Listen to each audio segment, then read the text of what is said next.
Continuing in this week's Torah reading, Parshas Vayishlach, and it's talking about Yaakov's adventures after he gave birth to the 12 tribes and Dina, and he fights with an angel, and then afterwards he meets up with Esav, his brother, and Esav sort of makes a temporary peace with him.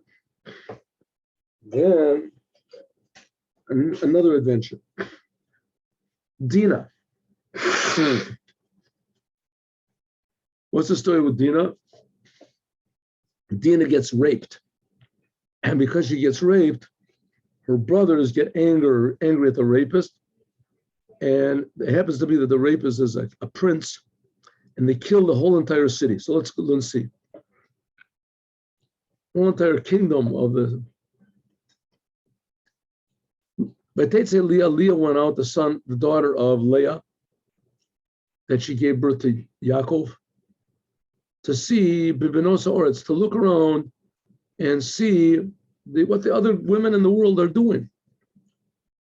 It says Dina, the daughter of Leah.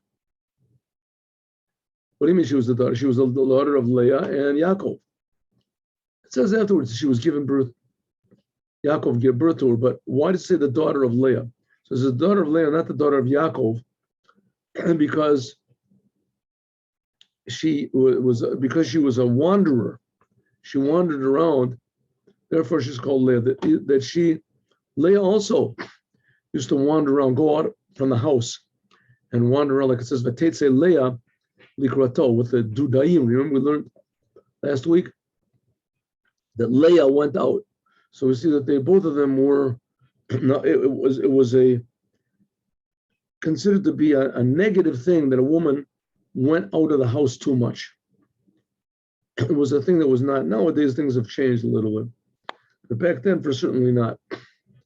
And so we see that Leah went out, and also Dina. What's going to happen now?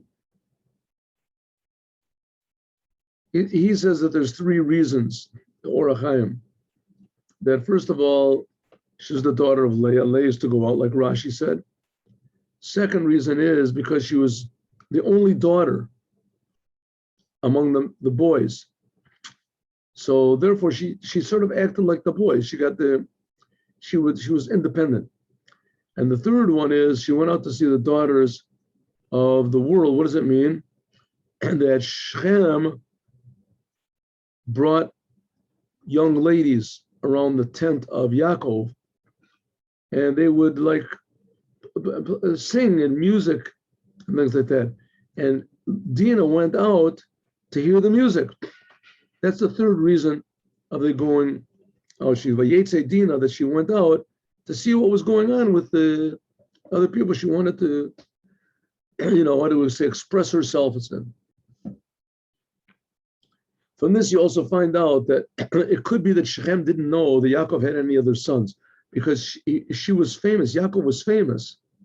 And if he knew that he had all these other sons, it could have been that he wouldn't have made trouble with the daughter. So this is only Dina, the Bas Leah, as though she was the only one. In any case, Shechem, the son of Hamor. Hamor was like the king. He was the king of the land, and he took her and he raped her, and he punished her. So it says he raped her in the normal way, and he punished her that he had relations with her in a not normal way.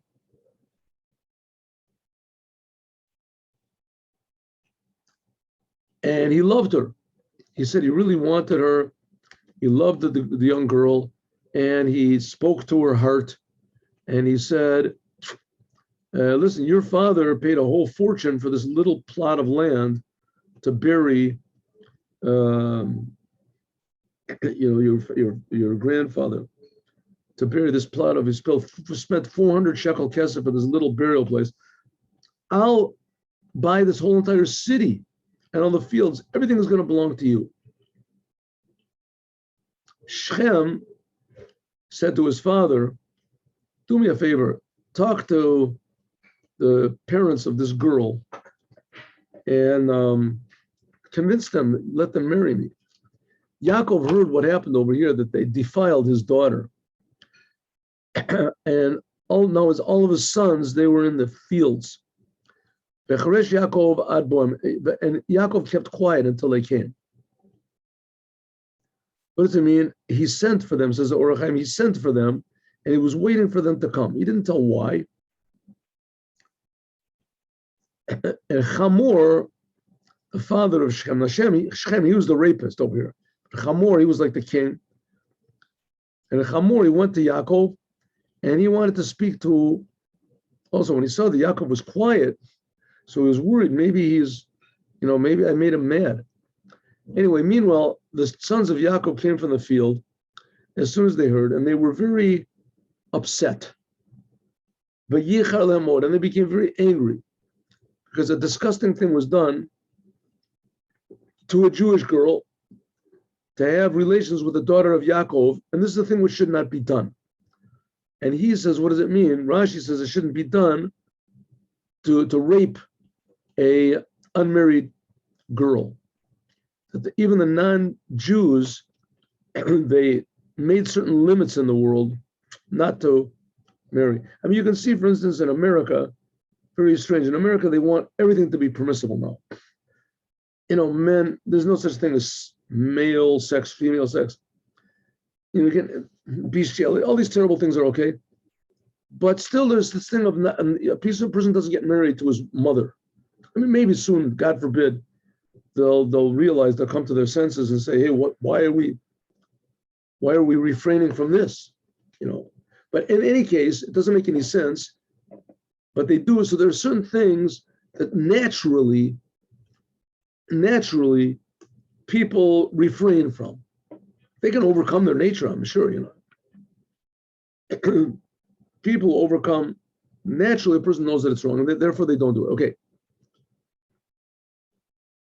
So he says two things that it should not be done. It says there are two things. First of all, that he had relations with the daughter of Yaakov, even if he wanted to marry her, it was not a good thing because it was a non-Jew. And also it says, V'kein lo yaseh, even by the non-Jews within themselves, rape was a thing that was looked down upon. Especially to rape a virgin, was looked down upon. So Chamor spoke to all the sons of Yaakov, and he said, listen, I'm a big king, right? I got this son, and he likes your daughter. I'm not opposing this wedding. Please give her to my son as a wife. And this will be peace. We'll have peace. There'll be peace in the world, wonderful thing. There'll be peace and friendship. You'll get married with us. Our daughters you can take. Your daughters will take for us. And our sons you can take for you. We'll get married to your daughters, and you can live in the land. We've got a rich land, and you can deal in the land and take possession of the land. Why not? Right? You'll be rich. You'll be our family, one big family. Shechem said to his father and to Achel, and also to her brothers, to Dina's brothers, if it finds favor in your eyes, you can set a price, whatever you set, I'll give it to you.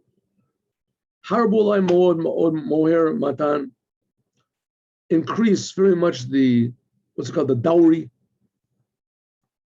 The Ketuvah is the dowry of the marriage contract, and I'll give it. Whatever you say, just give me your daughter or your sister to be a wife. That's all that I want. What does he mean? He's saying, I want to give reparations for what I did. I did a bad thing. I admit it. I raped her. I couldn't hold myself back, but I'm willing not only to marry her, but give a fortune. Whatever you want, I'll give you. So the sons of Yaakov, they answered Shechem, the rapist, and his father Hamor, in trickery. And they said, and they spoke because he defiled the sister. So they said like this. But he says, what does it mean by treachery? He says, b'chachma, cleverness. Torah tells us that he didn't really trick them, because in fact he did. They could have taken it by force. He raped their daughter. They have to pay. And nevertheless, they said, Vayomru alayim, the sons of Jacob said to Shechem and his father Hamor, I'm sorry, we can't do this to give our sister to a person that's got a foreskin. That's disgusting to us. We can't do it. Rashi says, Shemetz pasul etzlenu. This is like a defiled thing. A person. Why? Because a person that comes to two people get mad at each other, and one of them wants to scream at the other, you're an idiot, you're a fool. What did Jews say? You're uncircumcised. So this is a disgusting thing to the Jews, and also a disgusting thing to God. The Sifronu says that it'll appear it's not proper that an uncircumcised person should come in our congregation, everyone's circumcised except for him. So he said, okay, in other words, we're not ruling it out. Circumcision is a thing that's very easily, changed. You can take care of it. So now we will agree to you. If you will be like us and circumcise every male. If you circumcise every male, then we will agree to you and be circumcised. Not that you have to circumcise yourself, but bring somebody else to do it. You can circumcise. I'm not asking you to circumcise yourselves. You give us your daughters, v'natanu es benotenu. We'll give our daughters to you, and your daughters will take for us, and we'll be together one happy nation.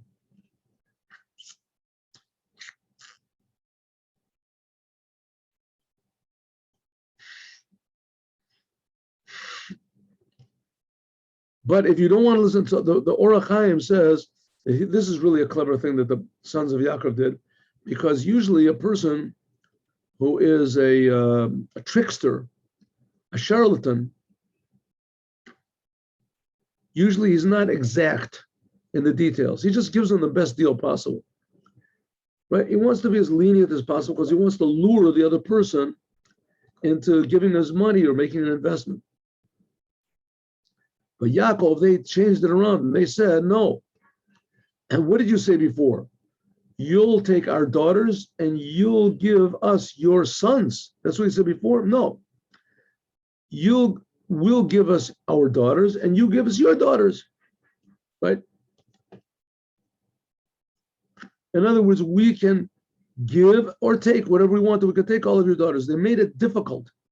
So now the sons of Shechem, they didn't suspect anything. Oh, this is a big business deal. But if you don't listen to us and you don't want to circumcise yourself, we understand that. We'll take our sister and we'll leave.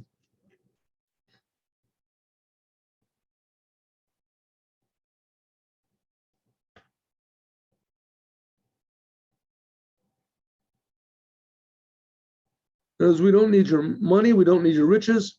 That's what the Sifrona says. We'll just take our daughter and leave, and let's bygones be bygones, and that's it. And the offer found favor in the eyes of Hamor, the father, and Shechem, his son, and they didn't delay because he really wanted to get married to the daughter of Yaakov. And he was very, very important from all the people in the household. It was very important. was like a big prince over there. Hamor and Shechem, they came to the gate of the people, of the city, and they said, everyone gather around.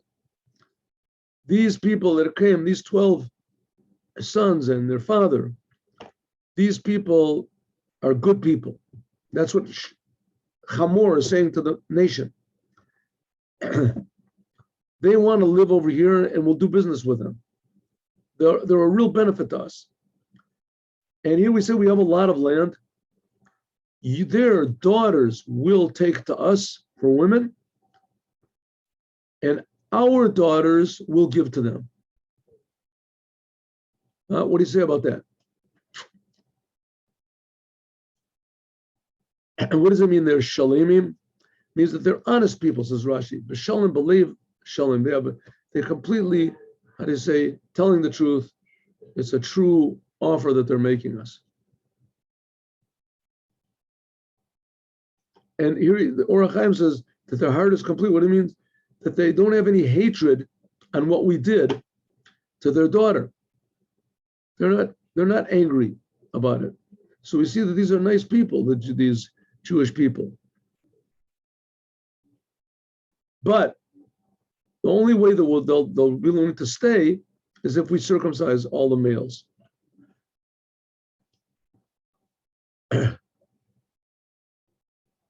All of their sheep and their possessions and their animals, they'll all belong to us. Just agree, circumcise yourself, and the whole business will be ours. Right? And the people listened, the nation listened to this Hamor. I don't know how many people there were there. It's probably several thousand. So they listened to Hamor and his son, everyone that came in and went on through the city, and every male got circumcised. Kol Yotzei Shariro, everyone that was capable circumcised themselves. And it was on the third day when all of them were in pain. They were all in pain, and they just circumcised themselves. And the two sons of Yaakov, Shimon and Levi, the brothers of Dina, they each one took his sword. They say that they were 13 years old. They took their sword and they went to the city quietly and they killed every male. So Shtei B'nei Yaakov, Banavoy, they were his sons. What does it mean?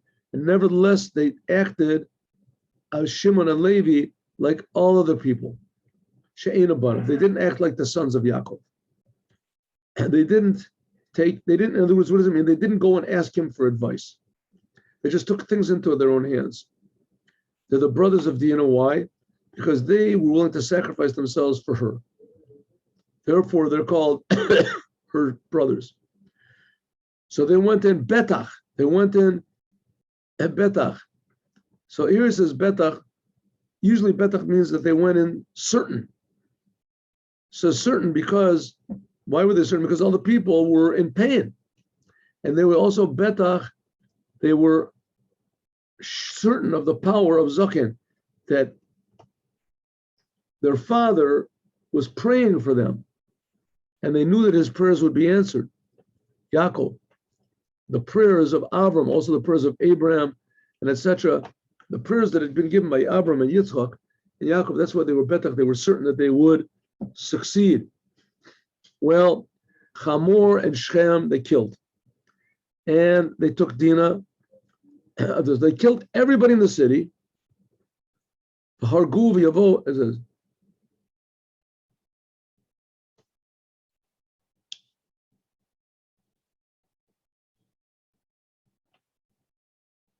so they killed, but they killed all the males of the city, and they also killed Hamor and Shechem, the rapist,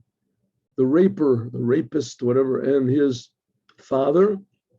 And the sons of Yaakov, they came on the dead bodies, and they took all the spoil of the city because they defiled their sister. It says they removed the garments from all of the dead bodies and the jewelry, whatever, and their sheep and their flocks and their sheep and their cattle and their donkeys and everything that was in the city, and everything that was in the fields, they took the whole thing. And all the riches, and all the children, and all the women, they took into imprisonment. And everything that was had in their houses, they took everything as spoils of war. Yaakov is going wild. Why didn't you ask me before you went and did this crazy thing? He said to Shimon and Levi, Achartamosi, you have made me, how do you say, confused. Lavisheni biyoshvei oretz. Now I'm going to be shamed in front of the people of the world, the Kanani, the Prizi. And I'm very, very small. And everyone's going to gather on me, and they're going to destroy me. Me and my whole house. Says Yaakov, what are you doing? You're arousing the anger of everyone around us. We're so few. He says, Vayomer nikarim adavarim ki Yaakov lo yada. Yaakov didn't know about this whole trick that they made with circumcising everybody. But he thought that they just tricked them, that they should take Dina from his house against his will, or they killed Shem. Baradav, they thought that he thought maybe he just killed Shem, the rapist. Why did you have to kill everybody in the city together? Why did you have to do that? They said, Hakazona Yaset Achonenu. They're going to make our sister into a prostitute on the street. That Hefker, that they can do what they want to with her without her permission. Right? Can that be? So it says, let's more sentence.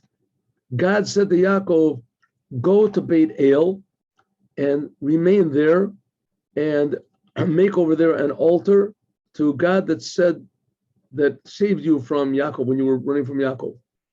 And Yaakov told his whole household and everything you would, remove the idols that are among you and purify yourself. What type of idols?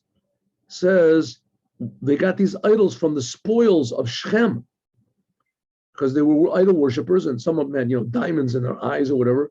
Get rid of them all, right? Get rid of them all. Maybe also you have some sort of a covering or something of an idolatry. Anything that deals with the idols, get rid of it.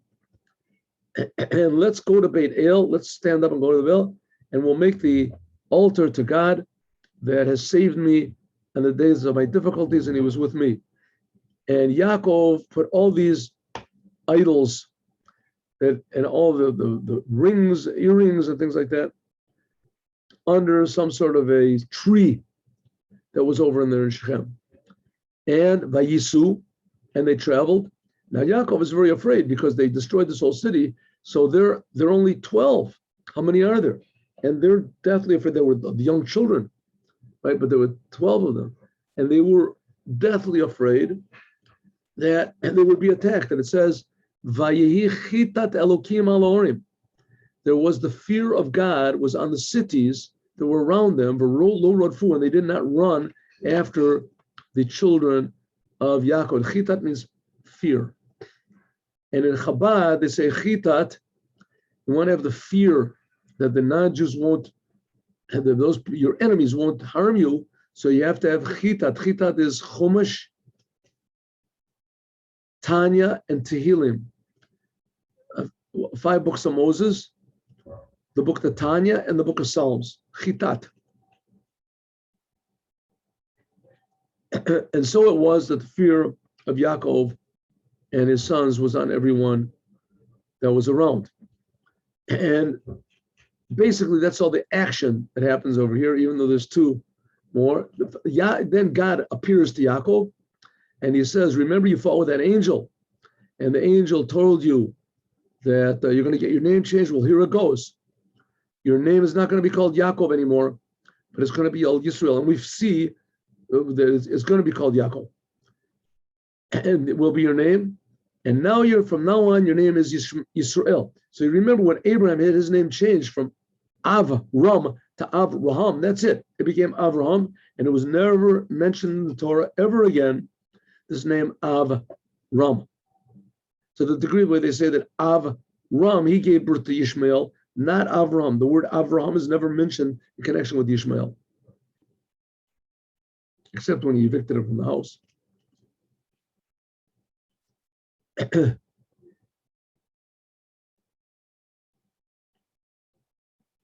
So in fact, we see that Yaakov is going to be called Vayetzev Yaakov.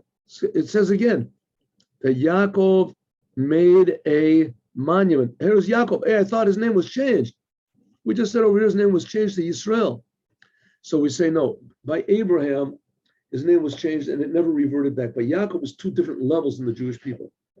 Yaakov is like the Jew that has to fight all the time in order to do good and to turn from bad. And Yisrael is like after the battle. That's like the tzaddik, which is implanted inside of every Jew, but has to be revealed. And Yaakov is the aspect of the Jew that has to fight against Yaakov, fight against the angel, etc.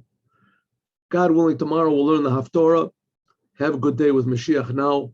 And tomorrow morning, 8:15, hope to see you in the Chassidut class.